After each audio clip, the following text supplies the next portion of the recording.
Welcome to Maritime Geopolitics. We are diving into why the sea is returning to the absolute center of world affairs in this new century. It really is. For a long time, people thought digital tech and finance made geography irrelevant, but the reality is exactly the opposite. That is a bold claim. Most people hear geopolitics and think of land borders and armies, not necessarily the open ocean. True, but 90% of trade moves by sea. Even your digital life depends on fiber optic cables resting on the seabed for almost every transaction. So it is more than just shipping routes. You are saying the ocean is actually the physical infrastructure of our entire civilization.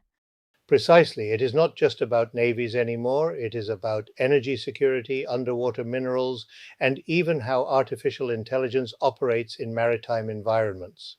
It sounds like strategic competition is heating up everywhere, from the Indo-Pacific to the melting ice in the Arctic. It is. We are seeing the oceans transition from being routes that power travels across to being the actual places where power is exercised. You often describe the oceans as the connective tissue of the international system. What does that look like in practice? Think of it as a great strategic network. The sea connects supply chains, financial systems, and energy markets into one giant interdependent web.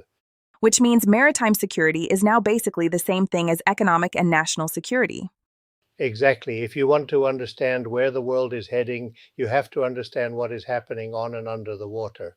That is a fascinating perspective to start our series with. It really changes how I look at a global map.